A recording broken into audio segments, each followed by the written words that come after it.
Hello, my name is Aiden Gutierrez, and I will be analyzing my PBL video assessment number 1.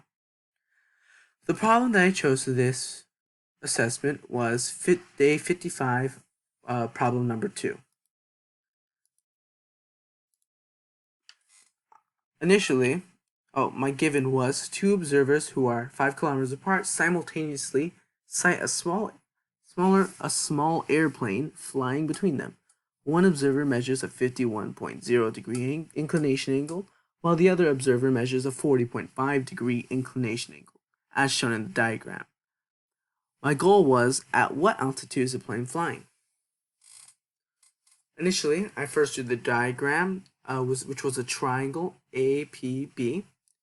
Points A and point B were the 2 observers, and point P was the plane higher above them. I then drew out the given information, such as the angles and the length of the base, and then I drew theta as angle APB, and then I drew an altitude stretching from the base to the plane.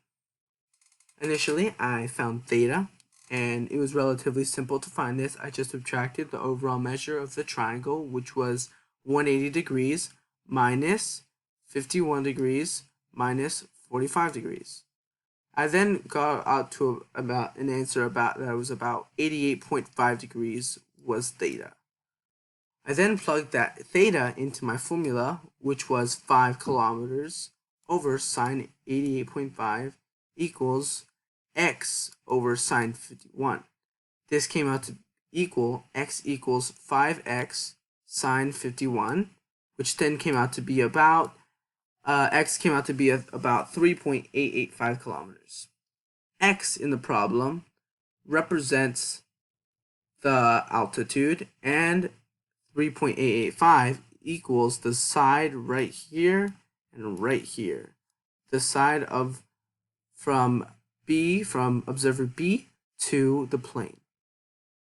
To find x, I would just need to do some simple trig, as I made a smaller triangle right here, and I just found out to sine 40.5 equals 3.885 x, and then I just rounded out to be x equals 3.885 sine 40.5, and that came out to be around at x equals 2.523 kilometers above ground level. So that's the altitude of the plane from the 2 passengers. Thank you.